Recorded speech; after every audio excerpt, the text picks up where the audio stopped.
What's up, guys? Dave with Fixing for Fun. Today we're back on the old Ford 555 backhoe.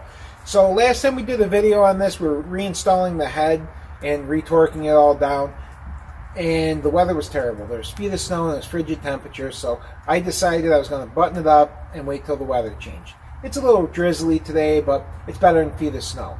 So today we're going to try and get this bad boy fired up. I've already reinstalled the fuel tank. I ran new fuel line to the fuel filter, and I purged this out so far.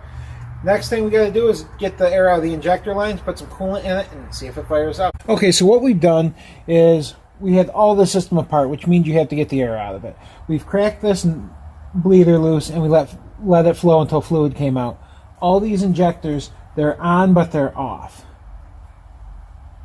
So they're loose. So hopefully, once it gets flowing, once it gets started off, or when it's cranking, we should see diesel shooting out of them. Once that's the case, then we know it's going to fire up. We are going to have to run a temporary return line up to the tank, though, from here to there, just so that it's not dumping the diesel on the ground. So other than that, it should crank and fire up. So I guess we'll find out. I want you guys to keep an eye on it, see how much how much fuel we can dump everywhere. So.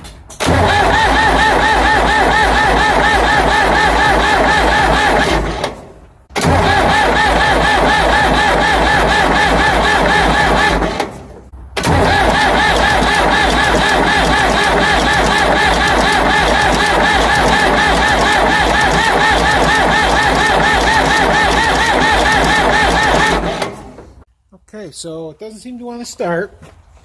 I'm not really surprised, but what we're going to try and do is, this could have gelled on me and still there's garbage in here. I was trying to just skip it, but since I have an extra fuel filter, I'm going to change it. Because if that fuel filter is plugged and not giving flow, that would make sense. Well, that definitely isn't the best looking thing I've ever seen. Let's see. Okay. Oh yeah. That's not good. Look at the water and the sediment in that bowl. Okay, we're going to clean this out. That should hopefully solve our issue with fuel flow.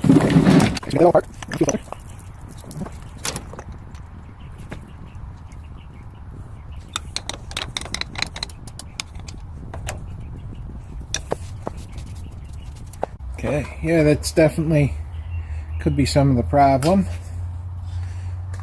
Dissected that filter pretty good. Ooh, look at that. That could definitely be some of my flow issue.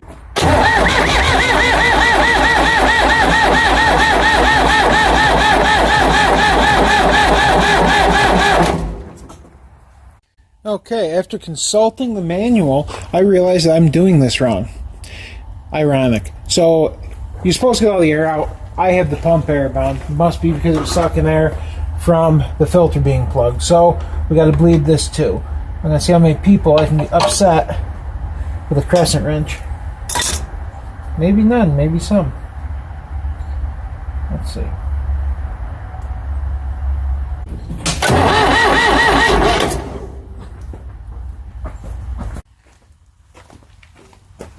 Okay, let's try this again. Let's see if some fluid shoots out. There we go. Much better.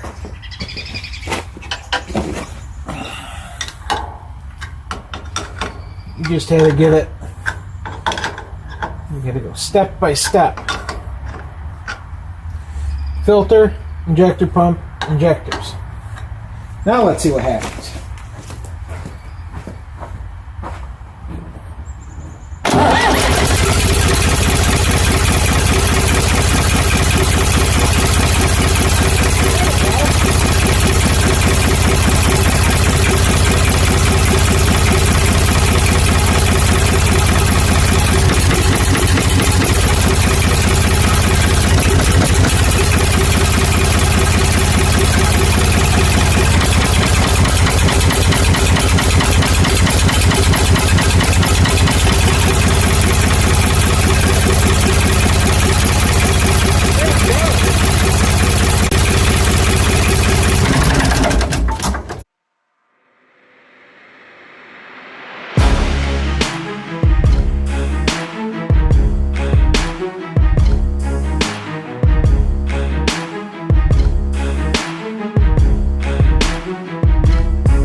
Think I'll be able to get this without a wrench? Oh yeah.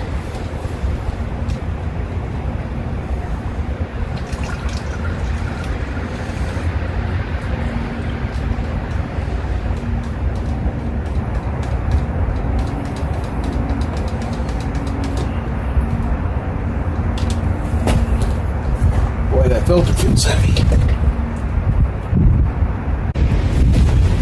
Since this filter's on the side, we can't really fill it up, but we can put some on it. You always want to make sure that you put a little oil on that seal.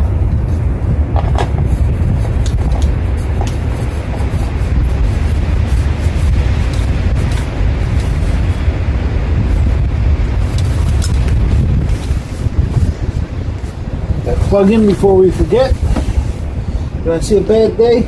You put that plug in. There isn't much more annoying than dumping good oil on the ground.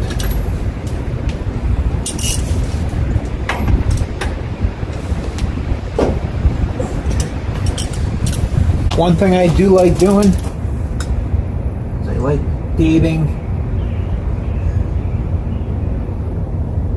the filters. You won't believe this, but in a high quality machine like this, the hour meter does not work. I don't use this but about 10 hours a year, but I at least know the last time I did it. So let's fill this bad boy up.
Alright guys, well that's all back together. We still have a few issues with it, but it's good enough for now. I can get it out of the driveway, I can use it. The other stuff is creature comforts. I've got electrical issues where the harness has just been cut off and they put a direct wire, so no gauges or anything work. We've got some seeping cylinders, but those are projects for another video. So anyways, if you like the video, make sure you give it a thumbs up, subscribe, and I'll see you on the next one.